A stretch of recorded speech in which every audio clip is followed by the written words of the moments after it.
I am Keisha Spaulding, and this video is in fulfillment of Module 7 of Adult Learning for Aspen University.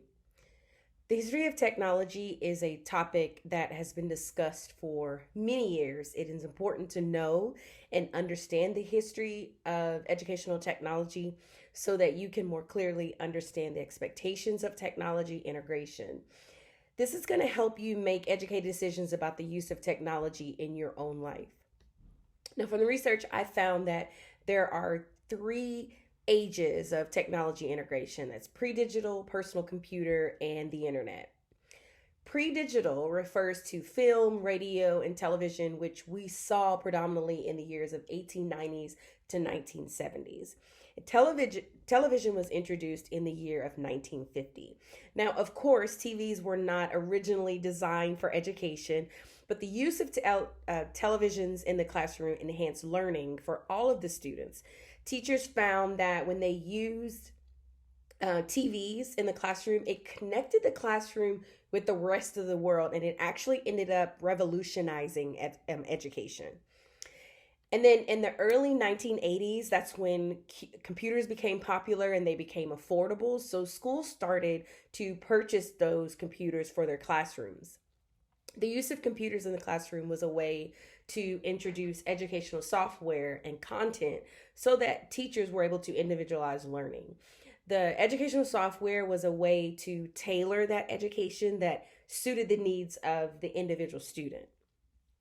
And then over the years, schools have made many investments and they are starting to have computers in every classroom. And some schools are even able to provide one computer for every student that's in the class. The ability to make technological knowledge and skills available to all students is magnificent. This ensures that every student is given an opportunity to excel. The use of computers in the classroom provides an opportunity for a more student-centered paradigm and gives students the ability to be creative and collaborate in their learning. And then there's the internet, which literally changed the world. This presents information literally at the click of a button. The internet provides an unlimited amount of resources available for students for conducting research and gathering data. Over the years, the internet has developed into things such as Google search, which actually allows a person to search using natural language, results in authored content becoming available to everyone. We're talking about books, newspaper articles, journal articles, blogs, things that students can use to gather information and be able to output that into the classroom, whether that's in a lecture, whether that's in classroom discussion, online learning discussion boards, whether that's in writing essays. It's just magnificent. The advancement of the internet has brought about social interaction, which has given students an opportunity to collaborate on discussion boards and online groups. The ability to collaborate is fantastic. This allows students to share their ideas with their peers.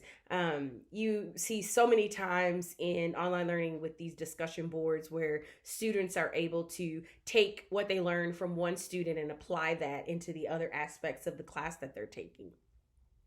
The advancement of educational technology continues to provide new opportunities that are revolutionizing education. It's resulted in students having the ability to learn completely online, earning high levels of education to include doctoral degrees. So we're going to talk about now the barriers that you can see in online learning. The most important barrier is a lack of social interaction, which means that students don't have the opportunity to engage in active cognitive processing. Not having social interaction can lead to a student feeling isolated and have a loss of motivation. To resolve this barrier, institutions have included discussion boards, which opens the door, as we stated before, for cognitive processing. These discussion boards require students to articulate what they're learning and create a more active participation by comparing their knowledge with that of their peers. The interaction with other students can fill that void of face-to-face interaction that you would get if you were physically in the classroom. A second barrier that we find with online learning is the technical issues. And the main technical barrier is just simply having the knowledge that you need to actually use the technology and then maximize your learning. Many online students are adult learners who may not be familiar with technology and all the changes that come about with the use of technology. You can find that some of the adult learners and even some young learners, they struggle with using the online system and the software that is being used by their institution. That learning curve can cause confusion and frustration, and then that results in students losing their motivation. And then that's when we have students that disenroll from school. So to resolve this barrier, I have learned that there are YouTube videos out there that people have provided tutorials for users, and then there are librarians who are always willing and able to help you work through the process of the software that you're using and get adjusted to this new way of learning with using technology. And then we want to talk about the final barrier, which can be administrative and instructor issues. And with this, you will have the barrier of less access to your instructor or your administrative support. And with online learning, the main source of communication with instructors and our administrative support is email. And many times, our instructors have full-time jobs outside of teaching their online classes. So it could cause a delay in getting a response back from an educator. And then that also can put a time, set the student back in time and cause them to get behind in their work because they're waiting on a response. Maybe they have a question, they don't understand something, so they're waiting on a response from their teacher. And so you have that delay. So that could be a technical issue. So what do we recommend? We recommend that administrators and instructors have set hours where they are open to phone calls or video chats where students can get on, have a 2-minute phone conversation or video chat and just get their questions answered quickly. So maybe something that's outside of the 9 to 5, having some hours where we can log in the evenings and talk to our administrators and especially our instructors. And now the last thing that I want to discuss with you are the components of technology literacy. Now, there are 3 components to technology literacy. That's knowledge, ways of thinking and acting, and capabilities. Now, regarding knowledge, technologically literate people understand that technology involves systems that are groups of interrelated components created to achieve a goal. They also understand that technology is more than facts and information. It's the ability to incorporate that information into new insights. A technologically literate individual understands the risk and the benefits of using technology.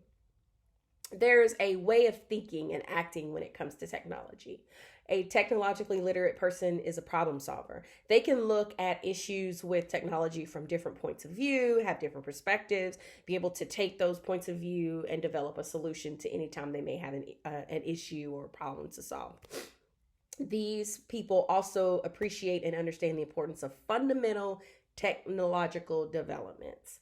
And then lastly, the capabilities of technologically literate people are they're able to use the concepts of all of our core classes, so science, math, social studies, even language arts, and they're able to take those components and interface them with technology and help that to understand and manage the technological systems. They're able to find the appropriate solutions to make informed decisions regarding solutions that they have with technological issues. They're strong, systems-oriented people who have a productive approach to thinking about and solving technological issues.